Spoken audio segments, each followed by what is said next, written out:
Subukan nyo namang tumayo at baka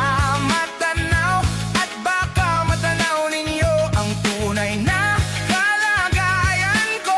Ganito kasi yan, Tao po, nandyan po ba kayo sa loob ng malaking bahay at malawak na bakuran? Mataas na pader, pinapaligiran at nakapilang mga mamahaling sasakyan. Mga bantay na laging bulong ng bulong, wala namang kasal pero marami ang nakabarong. Lumakas man ang ulan ay walang butas ang bubong, mga plato kutsara na hindi kilala ang tutong. At ang kanin ay simputi ng gatas na nasa kahon, na kahit na hindi Pasko sa lamesa ay may hamon. Ang sarap sigurong manirahan sa bahay na ganyan. Sabi pa nila ay dito mo rin matatagpuan ang tao na nagmamay-ari ng isang upuan, na pag may pagkakataoy pinag-aagawan. Kaya naman hindi niya pinakakawalan, kung makikita ko lamang siya ay aking sisigawan. kayo po na nakaupo, Subukan nyo namang tumayo.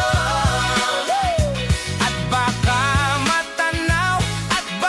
matanaw ninyo ang tunay na kalagayan ko.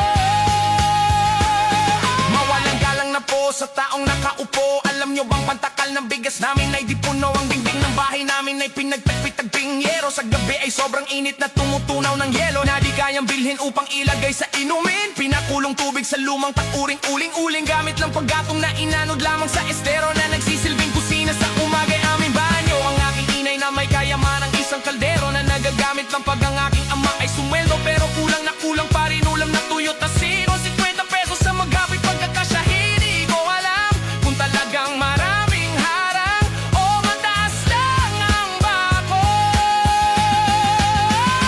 No, nagbubulag-bulagan lamang po kayo, kahit sa dami ng pera nyo.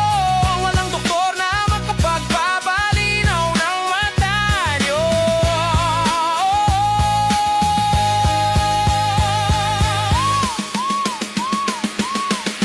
Huwag kang masyado